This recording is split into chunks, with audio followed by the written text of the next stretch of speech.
तो student last lecture पर हम लोगों ने एटमॉस्फेरिक प्रेशर और एक्चुअल प्रेशर, जिसे हम एब्सोल्यूट प्रेशर भी कहते हैं, और गेज प्रेशर के बारे में जाना था। मैंने सिर्फ आपको पूरा कॉन्सेप्ट दिया था, उसका न्यूमेरिकल मैंने नहीं बताया था। और जब तक हम लोग उसका न्यूमेरिकल ना कर ले, हम उसको विजुअलाइज नहीं कर पाते, एक तरीके से फील नहीं आता। तो बात को समझिए होता क्या है।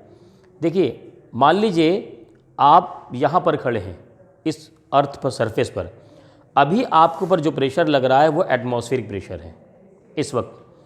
अगर आप किसी लिक्विड के अंदर चले जाएं तो लिक्विड, ये जो एटमॉस्फेरिक प्रेशर है वो लिक्विड के अंदर तो लगेगा ही लगेगा, साथ ही साथ आप लिक्विड के अंदर जितने अंदर जाएंगे गहराई में, आपको ऊपर जो लिक्विड होगा वो आपके ऊपर एक फोर्स लगाएगा।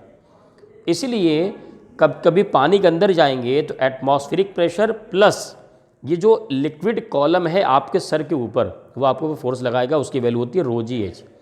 और फिर मैंने आपको समझाया था कि ये जो वैल्यू होती है ना, difference between actual pressure minus atmospheric pressure, क्योंकि जब आप पानी के अंदर चले गए तो वहाँ हो गया एक्चुअल प्रेशर यानी कि एब्सोल्यूट प्रेशर। तो absolute pressure minus atmospheric pressure, ये वैल्यू होती है गेज प्रेशर की। और हम जो मैनोमीटर वगैरह यूज़ करते हैं, जो भी डिवाइसेस यूज़ करते हैं मेजरिंग, वो सब के सब गेज प्रेशर मेज़र करते हैं, ये बात समझ लीजिए।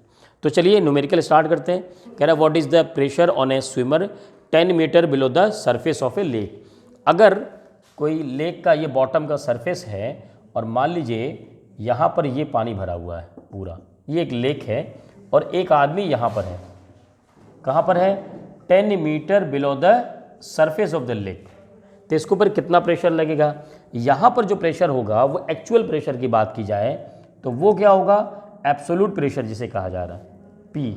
ठीक है, ये जो P होगा वो होगा PA प्लस ρgh, जहाँ पर PA क्या है, एटमॉस्फेरिक प्रेशर। अब यहाँ पर देखिए वैल्यू रख देते हैं, एटमॉस्फेरिक प्रेशर 1.013 इंटू 10⁵ पास्कल या न्यूटन पर मीटर स्क्वायर प्लस रो। अब जो भी लिक्विड फिल होगा उसकी डेंसिटी लिखी जाती है। यहाँ पर वाटर है आपके ऊपर, तो इसकी डेंसिटी क्या होती है, 1000 kg पर मीटर क्यूब। कभी कभी दिया होता है, कभी कभी कॉमन लिक्विड का नहीं दिया, जैसे वाटर का हो सकता है न दिया रहे, कभी कभी मरकरी का हो सकता है न दिया रहे। ये दो चीज़ें कॉमन है ना। जी की वैल्यू 9.8 इंटू 10, सॉल्व करेंगे इसको तो ये तो 1.013 इंटू 10⁵ ऐसे रहने दीजिए, प्लस यहाँ से मल्टीप्लाई करेंगे तो 9.8 इंटू 10⁴ आ जाएगा। इसको क्या करिए, अगर ऐड करना है तो 10⁵ लेके आइए। 5 लाने के लिए क्या करेंगे, इस पॉइंट को हम कर यहाँ लगा देंगे और यहाँ हो जाएगा 5, क्योंकि हमें ऐड करना है। ठीक है, अब देखो यहाँ पर ऐड करेंगे तो यहाँ से ऐड हो जाएगा तो ये आ जाएगा 1.9 और 8193 इंटू 10⁵। देखिए उसके आसपास आंसर हमारा आ गया। ठीक है, P ये क्या होगा, पास्कल या न्यूटन पर मीटर स्क्वायर। तो न्यूमेरिकल कोई बहुत बड़ा नहीं है, लेकिन इसमें कॉन्सेप्ट ये ध्यान देना है कि हमें प्रेशर का फॉर्मूला लगाना कौन सा है। अक्सर स्टूडेंट कंफ्यूज होते हैं कि atmospheric pressure, gauge pressure, absolute pressure या एक्चुअल प्रेशर। ठीक है, नोट कीजिए, इसके अच्छा न्यूमेरिकल कराते हैं एक और।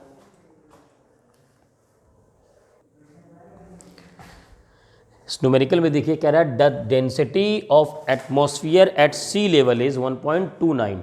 लिखिएगा नहीं, अभी सिर्फ समझना है, 29 kg पर metre cube. Assume that it does not change with altitude. कह रहा है सी लेवल पर, उसके ऊपर ही जो एटमॉस्फेयर की डेंसिटी है, जो एटमॉस्फेयर में दिख रहा है, इसकी डेंसिटी उतनी गिवन है। और कह रहा है ऊपर जाने पर एल्टीट्यूड के साथ ये चेंज नहीं हो रहा, न घट रहा न बढ़ रहा। कह रहा then how high would the atmosphere extend.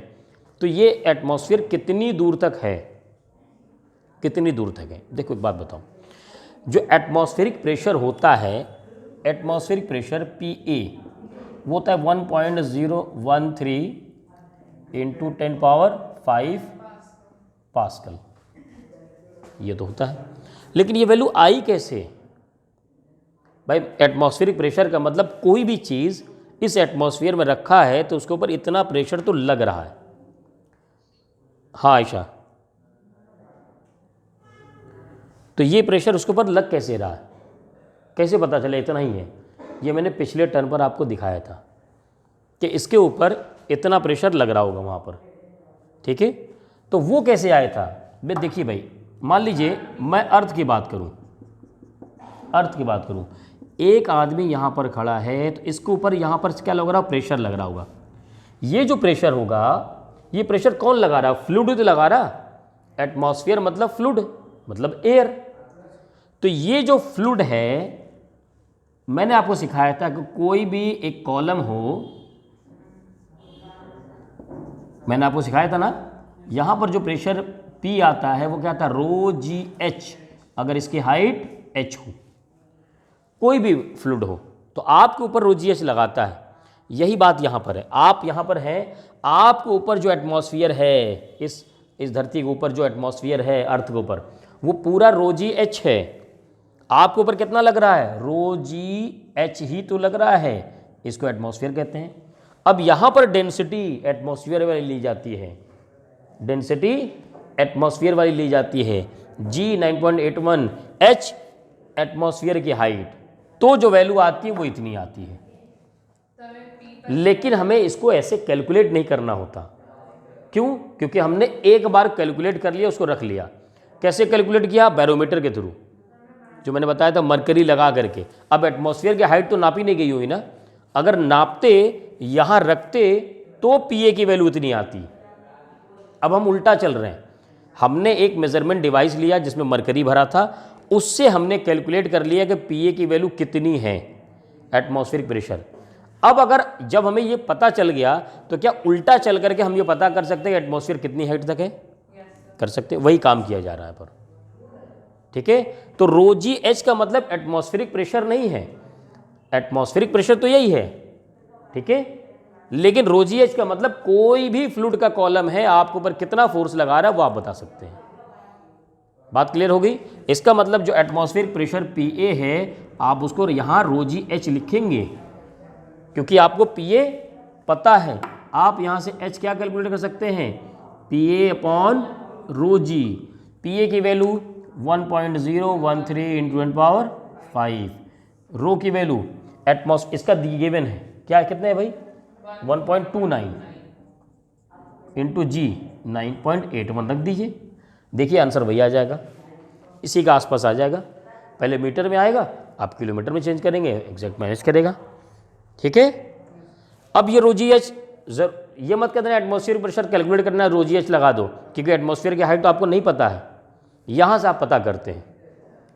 चलिए नोट कीजिए, सॉल्व कर लीजिए इसको। इसमें तो सिर्फ हाइट ही पूछेंगे ना, क्योंकि बाकी सब तो कौन।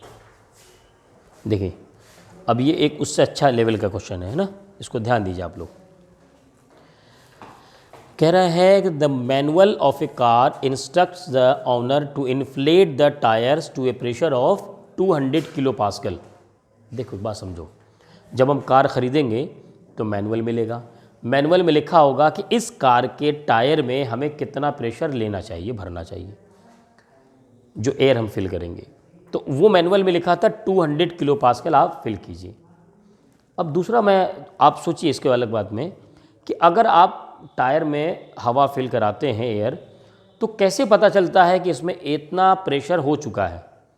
वो एक बार फिल करता है, फिर हटाता है, क्या करते हैं, फिर मेजरमेंट डिवाइस लगाते हैं, प्रेशर गेज, तो उससे पता चलता है कि इतना प्रेशर हो गया है ना। कम होता है तो फिर से भरता है, ज़्यादा होता है तो क्या करता है, रिलीज़ कर देता है।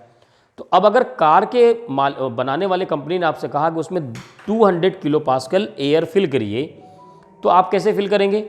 आप पहले भरेंगे, फिर हटाएंगे, चेक करेंगे कितना हुआ, फिर चेक करेंगे, फिर चेक करेंगे, जब 200 हो जाएगा तो आप छोड़ देंगे। तो आपने मेजरमेंट डिवाइस में कितना चेक किया? 200 किलो पास्कल। और मैं बार बार कह रहा हूँ कि जो मेजरमेंट डिवाइसेस होती हैं प्रेशर के लिए, वो कितना मेज़र करती हैं? वो गेज प्रेशर ही तो मेज़र करती हैं। और वो आपसे क्या पूछ रहा है? What is the recommended gauge pressure? तो इसका मतलब ये जो 200 किलो पास्कल है, ये गेज प्रेशर ही है। क्लियर? बात समझ में आ गई है ना? हाँ, अब ये हाँ,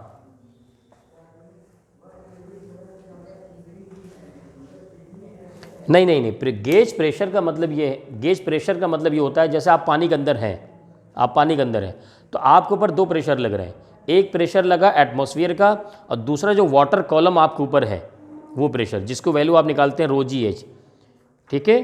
तो अब ये दोनों प्रेशर मिल करके आता है एक्चुअल प्रेशर, ये दोनों प्रेशर मिल करके आता है एक्चुअल प्रेशर। तो actual pressure minus atmospheric pressure ये होता है गेज प्रेशर। फिर से मैं बता रहा हूँ, जो एक्चुअल प्रेशर हुआ वो आपके ऊपर हुआ PA plus ρ g h, atmospheric plus water column का।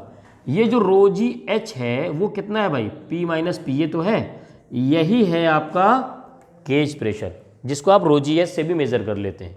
लेकिन हर जगह ρ g h नहीं मिल पाएगा आपको, आपको एब्सोल्यूट माइनस एटमॉस्फेरिक करना पड़ेगा, जैसे इस क्वेश्चन में भी आएगा, ठीक है। अब से ये A हो गया, B करते हैं। तो गेज प्रेशर, और दूसरी बात क्या है, जो मेजरमेंट डिवाइस होती है वो गेज प्रेशर ही मेज़र करती है, वो ये वाला ना घटा के बताती है आपको, एक्चुअल नहीं बताती। क्या करती है, एटमॉस्फेरिक प्रेशर को माइनस करके आपको वैल्यू बताती है, इसीलिए जो है वो गेज प्रेशर बताती है। देखते हैं अभी। हाँ, what is recommended absolute pressure. तो भाई एब्सोल्यूट प्रेशर जो है वो क्या है, PA plus PG, PA plus PG, ये देखिए ना PA plus PG ρ g h, ठीक है। अब यहाँ जो PG गिवन है हमें 200 किलो पास्कल में है, मैं यूनिट इसी में लेके चलना चाह रहा हूँ। तो देखिए भाई PA क्या होता है, 1.013 इंटू 10⁵ पास्कल होता है। जब आप किलो करेंगे तो क्या हो जाएगा, 10⁻2 हो जाएगा ना, 1.013 इंटू 10⁻2 किलो पास्कल, ठीक है। 1000 से डिवाइड कर देंगे, किलो में चेंज हो गया, इसको मल्टीप्लाई कर दो यहाँ पर, क्या ये 101.3 किलो पास्कल हो गया, PA की वैल्यू किसमें, किलो पास्कल में, ठीक। चलो यहाँ इसको रख देते हैं, 101.3 प्लस ये आ गया एक्चुअल प्रेशर, कितना आएगा 301.3 किलो पास्कल, ये आ गया आंसर। कौन सा प्रेशर है ये, actual pressure. What is the recommended gauge pressure, second है what is recommended absolute pressure, absolute pressure को ही एक्चुअल प्रेशर कहते हैं, ठीक है। जिसको बार बार ये कन्फ्यूज़न हो रहा है, मेरा पिछला लेक्चर देख ले, उसको 2 से 3 बार देखिए तो क्लियर होगा अच्छे से, मैं वो बार बार आपसे कह रहा हूँ। तीसरा देखिए, तीसरा क्या कह रहा है, इफ़ आफ्टर रिक्वायर्ड इन्फ्लेशन, यानी आपने कितना, जो रिक्वायर्ड इन्फ्लेशन था प्रेशर था भर लिया, कितना भरा होगा आपने, 200 kPa आपने भर लिया उसमें, ठीक है। और फिर आप गाड़ी को कहाँ ले गए, the car is driven to a mountain peak where the atmospheric pressure is 10% below that at sea level, what will the tyre gauge read. देखो भाई, अभी मैंने आपको कैलकुलेट किया था जो एटमॉस्फेरिक प्रेशर होता है ρ g h, वो किस पे डिपेंड कर रहा है, H पे भी तो डिपेंड कर रहा है। तो जब आप ऊपर चले गए तो H की वैल्यू कम हो गई ना आपके ऊपर, तो जब H की वैल्यू कम हो गई इसका मतलब एटमॉस्फेरिक प्रेशर कहीं ना कहीं कम होता रहता ऊपर। वो कह रहा है जो एटमॉस्फेरिक प्रेशर है वो 10% कम हो गया। कितना हो गया भाई, एटमॉस्फेरिक प्रेशर 10% कम हो गया। एटमॉस्फेरिक प्रेशर होता कितना है 101.3, तो क्या 10% अगर आप निकालेंगे तो कितना हो जाएगा भाई, इसका 10% होगा 10.13, यानी बचा कितना 101.3 माइनस 10.13, 10% माइनस कर दो। बात समझ में आ रही। अगर आपके पास 100 रुपीज़ थे, आपने 10 रुपये लॉस कर दिए, कितना बचा 90, आपके पास इतना था, इसका 10% कितना होगा, ये होगा, निकाल दिया हमने। माइनस करिए कितना आ रहा है, माइनस करिए कितना आ रहा है 91, हमें लग रहा है इतना ही आ रहा। चेक कीजिए, एटमॉस्फेरिक प्रेशर 91 किलो पास्कल। देखो भाई सॉल्व करके बताओ जल्दी से, कितना आ रहा 91.17, चलो एग्जैक्ट निकाल देते हैं, 17 किलो पास्कल। ये एटमॉस्फेरिक प्रेशर है। पूछा क्या उसने, what will the tyre gauge read, अभी भी गेज रीड प्रेशर पूछ रहा है। तो देखो इसको सॉल्व करेंगे जब पहाड़ पे चले गए तो आप, तो absolute pressure is equal to PA plus PG, gauge pressure आपसे पूछ रहा है तो क्या हो जाएगा, P minus P A. P जो एब्सोल्यूट प्रेशर है वो तो वही है ना, हम उसको एज्यूम कर रहे हैं वही है, कितना है 301.3 माइनस PE 91.17, कितना आंसर आ रहा है देखिए, ये 210 के आसपास हम लगता आ रहा, 209 में वो आंसर आ जाएगा इससे, ये 210.13 किलो पास्कल। कोई कैलकुलेशन ज़्यादा नहीं आता, सिर्फ कॉन्सेप्चुअल न्यूमेरिकल आते हैं, है ना। 3-4 टाइप के प्रेशर हैं, आदमी भूल जाता है उसमें। नोट कीजिए, इससे और अच्छा न्यूमेरिकल लिख देता हूँ, उसको लगाइए आप लोग पहले। चलिए, तो एक बेहतरीन क्वेश्चन है ये, है ना, इसमें सब कुछ आ जाएगा।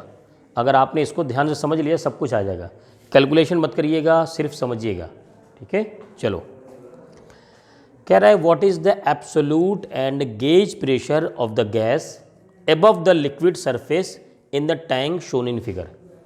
ये एक टैंक है, इस टैंक में ऑयल तो भरा हुआ है, हाँ भाई कैलकुलेशन मत करो, ऑयल भरा हुआ है, ऑयल के ऊपर एक गैस है और गैस ऊपर से बंद है, ठीक है। कह रहा है कि इस गैस का, कह रहा है ना what is the absolute and gauge pressure of the gas, gas का जो एब्सोल्यूट प्रेशर होगा प्लस गेज प्रेशर, दोनों चीज़ें बताइए। अब एक बात ध्यान देना, मैं क्या कह रहा हूँ। अच्छा, पहले ये मैं समझा देता हूँ आगे चीज़ बनी क्या है। एक यहाँ पर पाइप लगी हुई है, पाइप में ये एरिया तो क्या है, ये खाली है, मतलब ऑयल भरा हुआ पूरा। ये क्या हो रहा है भाई, ये भी ऑयल भरा हुआ है यहाँ तक, पॉइंट ए तक। उसके बाद इसमें भरा हुआ मरकरी Hg, पॉइंट ए से स्टार्ट है और चाहते जाते यहाँ तक है। अब उसने तीन हाइट दी है, एक तो ये हाइट दे दी उसने, दूसरी हाइट दे दी इसने ये यहाँ से यहाँ तक की, और तीसरी हाइट मरकरी से यहाँ तक की। अब समझिएगा, यहाँ पर अगर कोई आदमी हो, यहाँ पर कोई आदमी हो, मैंने आपको समझाया था कि अगर पानी के अंदर आप चले जाएं तो आपके ऊपर 2 प्रेशर लगेंगे, एक ऑलरेडी एटमॉस्फेयर तो लगेगा ही लगेगा ऊपर से, और दूसरा आपके ऊपर जो लिक्विड है या पानी है वो अलग प्रेशर लगाता है, तो दोनों को ऐड कर लेते हैं। ये जो दोनों का एडिशन होता है वो होता है एब्सोल्यूट प्रेशर या एक्चुअल प्रेशर। क्लियर है ना। यहाँ पर इस केस में क्या होगा कि एटमॉस्फेरिक प्रेशर इसके ऊपर नहीं होगा, क्योंकि इसके ऊपर एटमॉस्फेयर है ही नहीं, इसके ऊपर तो गैस है और गैस को हमने बांध रखा है। तो इसके ऊपर अगर एब्सोल्यूट प्रेशर की बात की जाए तो वो क्या होगा, इस गैस का प्रेशर प्लस ऑयल का प्रेशर, बस। क्लियर।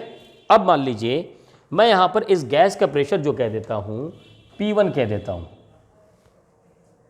गैस का प्रेशर क्या कर देता हूँ P1, तो P1 is the gas pressure, ठीक है। क्लियर है। अब चलिए आइए यहाँ पर, अब आगे बढ़ते हैं, हम लोग सॉल्व करते हैं ना। देखिए, पॉइंट ए और पॉइंट बी की बात की जाए, मैं बात कर रहा हूँ मरकरी की। इस मरकरी में पॉइंट ए और पॉइंट बी सेम लेवल पर हैं, और जब सेम लेवल पर होते हैं तो यहाँ पर प्रेशर की वैल्यू क्या होती है, सेम होती है। तो यानी हम लिख सकते हैं P A is equal to P B. Clear. अब आ जाइए पी और पी बी की वैल्यू लिखते हैं, कैसे लिखेंगे देखो, यहाँ पी ए है ना, इसके ऊपर ऑयल कितना है, इतने तो ऑयल है, तो इस ऑयल का प्रेशर पी ए पे होगा, और साथ ही साथ क्या होगा, गैस का प्रेशर होगा। यानी पी ए में लिखूंगा तो P1 प्लस रो जी एच, रो किसका होगा, इस ऑयल का, ऑयल का रो कितना है भाई, डेंसिटी ऑफ ऑयल रो 820, जी कितना है 1 प्लस 1.5, ए के ऊपर कितना ऑयल है 1 प्लस 1.5, हाँ सॉरी एच है, into g 81 is equal to, बात समझ में आई। फिर से मैं बता रहा हूँ, ए पर कितना प्रेशर लग रहा है, एक तो ऊपर से गैस का प्रेशर तो लग ही रहा है यहाँ से, ठीक है, और दूसरा क्या लग रहा है, इसके ऊपर जितना लिक्विड है ऑयल, ऑयल रो जी एच लगाएगा, रो ऑयल का गिवन है, जी 9.81 लिखा हमने, इंटू एच, एच ये रहा, क्योंकि दिस प्लस दिस ये टोटल हाइट होगा, इक्वल टू पी बी लिखो। बी वाले के प्रेशर यहाँ से लिख दो। जब आप यहाँ पर हैं और ये ओपन है, ये ओपन है, तो एटमॉस्फेरिक प्रेशर लिखेगा पी ए प्लस ये रो जी एच। रो कितना भाई, मरकरी का रो 13 पॉइंट इंटू 10 पावर 3 इंटू जी 9.81 इंटू एच। अब देखो एच इसका कितना होगा, प्लस 1.5, 0.75 प्लस 1.5। देखो क्या हमें इससे P1 माइनस PA की वैल्यू मिल जाएगी? P1 माइनस PA की वैल्यू मिल जाएगी। देखिए कितना आएगी, सॉल्व करेंगे तो ये आएगा 2.8 इंटू 10 पावर 5, यही आएगा।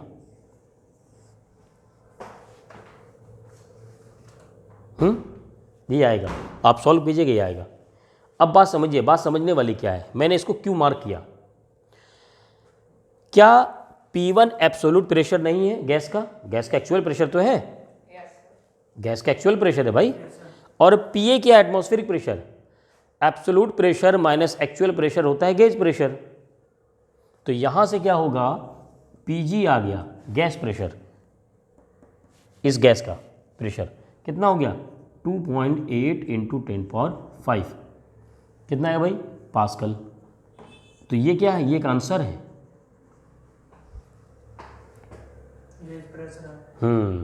अब एक बात बताओ, उसने गैस प्रेशर पूछा है, साथ ही साथ क्या पूछा है, एब्सोल्यूट प्रेशर भी तो पूछा है। और P1 निकाल ले तो एब्सोल्यूट प्रेशर, तो देखो P1 इज इक्वल टू, हाँ या ऐसे लिख दो PG plus PA 2.8 into 10 power 5 plus PA की वैल्यू गिवन है 1.013, नहीं 3 छोड़ दीजिए क्योंकि दिया नहीं हुआ ना। बस इससे क्या आएगा, एब्सोल्यूट प्रेशर आएगा 3.81 इंटू 10 पावर 5 पास्कल, ये हो गया एब्सोल्यूट प्रेशर। तो इसमें देखिए कितने कॉन्सेप्ट लग गए। एक तो ये कॉन्सेप्ट लग गया कि भाई अगर कोई एक सेम लिक्विड है, सेम लेवल पर देखा जाए तो प्रेशर क्या होता है, सेम होता है ना। ये कॉन्सेप्ट हमने यहाँ लगाया। फिर दूसरा कॉन्सेप्ट क्या लगाया कि इसके ऊपर कितना प्रेशर लगेगा, जो एटमॉस्फेयर वाला है वो पर लगेगा, प्लस उसकी जो हाइट है वो लगती है। इसके ऊपर हाइट इसकी ऑयल की है तो इसका वाला डेंसिटी लिया, इस पॉइंट के ऊपर हाइट इसकी है तो इसका वाला डेंसिटी लिया मरकरी का, दोनों इक्वल किया, हमने वहाँ से डिफरेंस निकाल लिया, आ गया आंसर। ठीक है, क्लियर, नोट कीजिए। एक बात और, किसी को कन्फ्यूज़न है तो क्या करें, पिछला लेक्चर देखें, उसके बाद इस न्यूमेरिकल वाले लेक्चर को देखें, एकदम पूरा क्लियर हो जाएगा पानी की तरह साफ। ठीक है, नोट कर लीजिए इसको।